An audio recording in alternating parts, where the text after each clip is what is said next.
अब आप हमारी सभी वीडियो अनअकैडमी पर भी देख सकते हैं। उसके लिए आपको Unacademy learning app play store से डाउनलोड करना होगा और वहाँ पर आप मोहित कुमार कश्यप सर्च करेंगे तो आपको हमारे सभी कोर्सेज जो कि एसएससी, रेलवे, सीटेट, यूपीटेट और अन्य कॉम्पिटिटिव एग्जाम के पर्पज से बनाए गए हैं, सभी अवेलेबल हो जाएंगे। डिस्क्रिप्शन में मैंने लिंक भी दिया है। So guys, most expected MCQ on general science की सीरीज चल रही है। डेली बेसिस पे हम कुछ क्वेश्चंस करके चलते हैं। ठीक है, तो आज ये थर्ड पार्ट है। लगातार 2 दिन से ये वीडियो आ रही है। ठीक है, तो कल मैंने एक क्वेश्चन पूछा था कि अंतर्राष्ट्रीय योग दिवस कब से मनाया जाना स्टार्ट हुआ है। तो काफ़ी सारे बच्चों ने सही आंसर दिया था। इसका सही आंसर है जून 2015। और जिन बच्चों ने सही आंसर दिया उनका मैं एक बार नाम अनाउंस कर देता हूँ। तो प्रणव वार्ष्णेय ने सही आंसर दिया है। अंग्रेज तुषामर्द, क्या नहीं है ये पता नहीं। ठीक है, इन्होंने सही आंसर दिया है। उसके बाद अमित कुमार लाल ने सही आंसर दिया है। अटल बिहारी ने सही आंसर दिया है। शिवानी त्रिवेदी का आंसर है। शमशेर बहादुर का सही आंसर है। संदीप कुमार का आंसर सही है। अभिषेक कुमार ने सही आंसर दिया है। और इसके बाद आते हैं हम आगे। अमरेंद्र कुमार का आंसर सही है। सोनू जहांगीर का नाम सही है। आगे है कुमार शुभम, टी सीरीज रावत। ठीक है, रविकांत सिंह, हीना वर्मा, बब्बन सिंह और शाहीन परवीन। ठीक है, इन सभी बच्चों ने सही आंसर दिया है। तो गाइज, आज की इस वीडियो को भी आप लास्ट तक देखना। यहां पर भी मैं आपसे एक क्वेश्चन पुट अप करने वाला हूं। तो चलिए शुरू करते हैं। तो 20 क्वेश्चन तो हमने कंप्लीट कर लिए हैं। 21 क्वेश्चन से स्टार्ट करते हैं। Who invented rocket? रॉकेट का आविष्कार किसने किया था? तो इसका सही आंसर होगा रॉबर्ट गोदार्ड। ठीक है, सी ऑप्शन रॉबर्ट गोदार्ड इसका सही आंसर होगा। रॉबर्ट हचिंग गोदार्ड, ठीक है, जो 5 अक्टूबर 1882 और 10 अगस्त 1945 तक रहे, was an American engineer, professor, physicist and inverter who is credit with creating and building the world first liquid fuel rocket. पहला लिक्विड फ्यूल रॉकेट इन्होंने बनाया था। ठीक है, रॉबर्ट हचिंग गोदार्ड, नाम ध्यान रखेंगे। क्लियर? चलिए नेक्स्ट क्वेश्चन पर चलते हैं।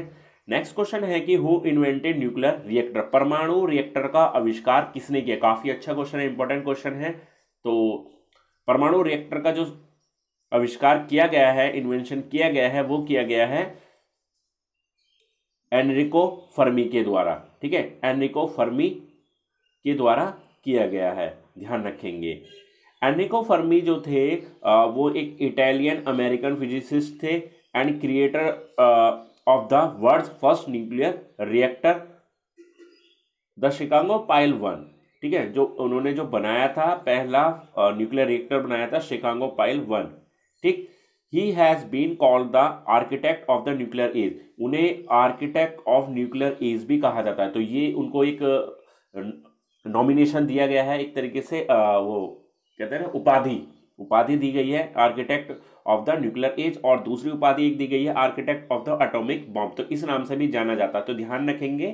ठीक है, architect of the atomic bomb और architect of the nuclear age किसको कहा जाता है? तो वो कहा जाता है एनरिको फर्मी, जिन्होंने एक न्यूक्लियर रिएक्टर का आविष्कार किया है। Clear guys? चलिए नेक्स्ट क्वेश्चन पर चलते हैं। नेक्स्ट है कि which of the following is a symptom of haemophilia? निम्नलिखित में से क्या हीमोफीलिया का एक लक्षण है? हीमोफीलिया में क्या होता है?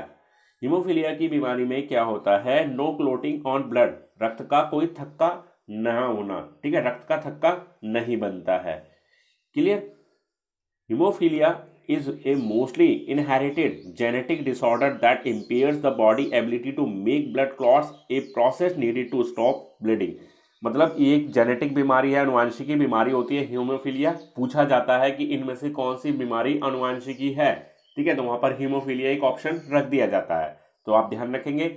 और इसमें क्या होता है कि ब्लड के क्लॉटिंग नहीं बनती, यानी कि अगर ब्लड एक बार बहना स्टार्ट होता है तो काफी टाइम तक ब्लड बहता रहता है। ठीक है, तो ध्यान रखेंगे। और विटामिन के जो होता है ब्लड की क्लॉटिंग बनाने में सहायक होता है, तो ध्यान रखेंगे। विटामिन के आपको शायद पता भी होगा, विटामिन के ब्लड की क्लॉटिंग के लिए सहायक होता है। क्लियर? चलिए आगे नेक्स्ट क्वेश्चन आता है हमारा, the outermost layer of skin is, त्वचा की सबसे बाहरी परत कौन सी है? त्वचा की जो सबसे ऊपरी परत होती है वो कौन सी होती है? वो होती है एपिडर्मिस। एपिडर्मिस, ठीक है, एपिडर्मिस बोला जाता है इसको।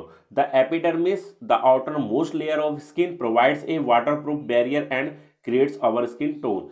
जो हमारा स्किन का टोन होता है ना, कोई हर कलर के हिसाब से होता है, कोई ज़्यादा गोरा होता है, कोई काला होता है, कोई गेहुआ रंग होता है, तो वो सब जो स्किन टोन जो हमारा मिलता है, ठीक है, तो वो सब इसी एपिडर्मिस के कारण ही होता है, ठीक है। और एक वाटर प्रूफ बैरियर भी ये हमारी बॉडी को, हमारी स्किन को प्रोवाइड कराती है। क्लियर? आगे है the colour of the star is an indication of its. Star का रंग किसका एक संकेत है? स्टार का जो रंग है वो किसका संकेत है? तो वो होता है टेम्परेचर का संकेत, ठीक है, टेम्परेचर। टेम्परेचर की अगर बात करें, the colour of the stars reflects the age of star, colour is reflected from the temperature is high, ठीक है, then the star is young. मतलब अगर उसका टेम्परेचर ज़्यादा है तो ये समझिए कि जो स्टार है वो यंग है। The star will be blue during young age which indicates high temperature, यानी कि जो हाई टेम्परेचर होगा वो ब्लू कलर को इंडिकेट करेगा, ठीक है। क्लियर? और if star is read the temperature is low, अगर रेड है तो टेम्परेचर उसका लो है, और अगर वो ब्लू है तो उसका जो टेम्परेचर है स्टार का वो हाई है। ध्यान रखेंगे, दो कलर का आपको ध्यान रखना है, सबसे ज़्यादा हाई है तो वो ब्लू, और सबसे ज़्यादा कम टेम्परेचर है तो वो रेड। क्लियर? चलिए आगे चलते हैं नेक्स्ट क्वेश्चन पर। नेक्स्ट क्वेश्चन है, dehydration in human body is caused due to the loss of. मानव शरीर में निर्जलीकरण से क्या हो सकता है? निर्जलीकरण से क्या हो सकता है, किसकी कमी से होता है? क्वेश्चन ये बनेगा, dehydration in human body is caused due to the loss of, किसकी कमी से होता है? तो विटामिन, लवण, हार्मोन या फिर पानी। तो सही आंसर होगा इसका वाटर, ठीक है। बॉडी के अंदर वाटर की कमी हो जाती है गर्मी के समय में। Dehydration is the condition where there is acute storage of water in our body. This occurs when the amount of water leaving our body is greater than the amount consume, ठीक है। जब डिहाइड्रेशन की problem हो जाती है तो पानी कम हो जाता है बॉडी से, और उसमें नमक की मात्रा, लवण की जो मात्रा होती है, सॉल्ट की, वो भी कमी हो जाती है। तो डॉक्टर्स लोग सजेशन देते हैं कि आप पानी पीजिए। पानी को ऐसे मत पीजिए, उसमें एक चुटकी नमक डालकर उसको तब लिया जाए, उसमें चीनी भी मिलाई जा सकती है थोड़ा, और नींबू भी मिलाया जा सकता है, तो उसको बोला जाता है, जिससे कि वो पानी बॉडी के अंदर अब्जॉर्ब हो सके। बिना नमक मिलाए वो अब्जॉर्ब नहीं हो पाएगा, तो इसलिए ज़्यादा से ज़्यादा सलाह दी जाती है उस दौरान। क्लियर? आगे है, the age of trees is determined by it. वृक्षों की आयु किसके द्वारा निर्धारित की जाती है? तो वो निर्धारित की जाती है ग्रोथ रिंग्स, जो वृद्धि के छल्ले होते हैं। पेड़ होता है ना, पेड़ को बीच में से काट दिया जाता है, उसके अंदर जो रिंग्स होते हैं, ठीक है, वो जो रिंग्स होते हैं, उन रिंग्स के आधार पर ही उनके पेड़ की आयु का आकलन किया जाता है। नेक्स्ट क्वेश्चन है, kidney disease is man is caused by the pollutant. मानव में किडनी रोग किस प्रदूषक के कारण होता है? तो किडनी रोग जो होता है वो होता है कैडमियम के कारण, ठीक है, कैडमियम की वजह से ही किडनी रोग, किडनी डिजीज होता है। Cadmium, a byproduct of zinc production, is one of the most toxic element to which man can be exposed at work or in the environment one absorbs. Cadmium is efficiently retained in the human body in which it accumulates throughout life. Cadmium is proximally toxic to the kidney, especially to the proximal tubular cells, the main site of accumulation. Cadmium accumulates in the kidney and may sometimes cause kidney failure when it is in excess. तो उसके लिए जो सबसे बड़ा जो जिम्मेदार है वो कैडमियम ही है, एक टॉक्सिक की तरह काम करती है, ध्यान रखेंगे। आगे आता है, नेक्स्ट क्वेश्चन आता है कि principle of fuse is, fuse का क्या सिद्धांत है? तो फ्यूज का क्या सिद्धांत है? हीटिंग इफेक्ट ऑफ इलेक्ट्रिसिटी, ठीक है, हीटिंग इफेक्ट ऑफ इलेक्ट्रिसिटी होगा फ्यूज का सिद्धांत। और फ्यूज जो होता है, आपने देखा होगा आपके घर की लाइट चली जाती है, कई बार फ्यूज उड़ जाता है, कहते हैं ना फ्यूज उड़ गया, ठीक है।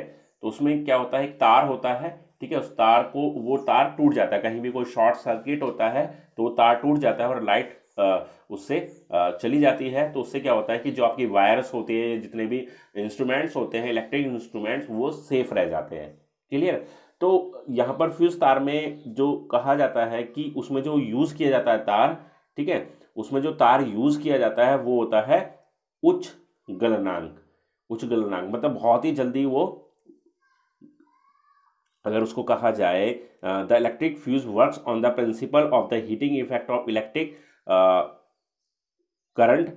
It consist a piece of wire made of a metal और an alloy of low melting point, ठीक है, उसका लो मेल्टिंग पॉइंट होना चाहिए, ठीक है, मतलब बहुत ही जल्दी वह मेल्ट हो जाए। As the current increase beyond a limit the wire in the electric fuse melt and break off, और वो टूट जाए, ठीक है, मेल्ट हो जाए या फिर टूट जाए, ठीक है।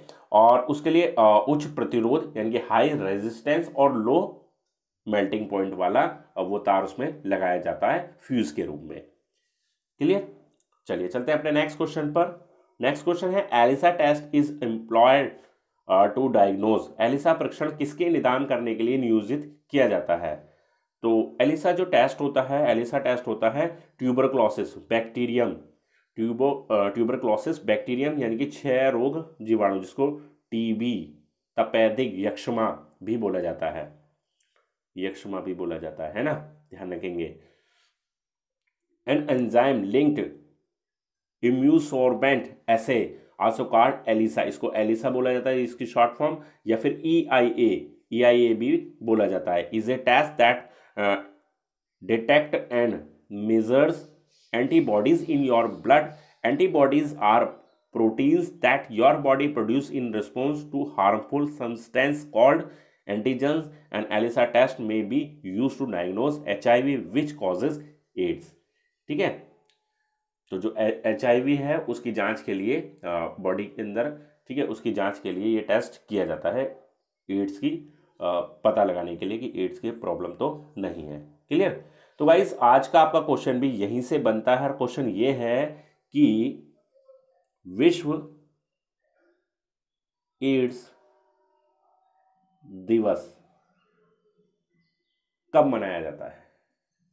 काफी आसान सा क्वेश्चन है, हालांकि सभी बच्चों को पता होगा विश्व एड्स दिवस कब मनाया जाता है, ठीक है।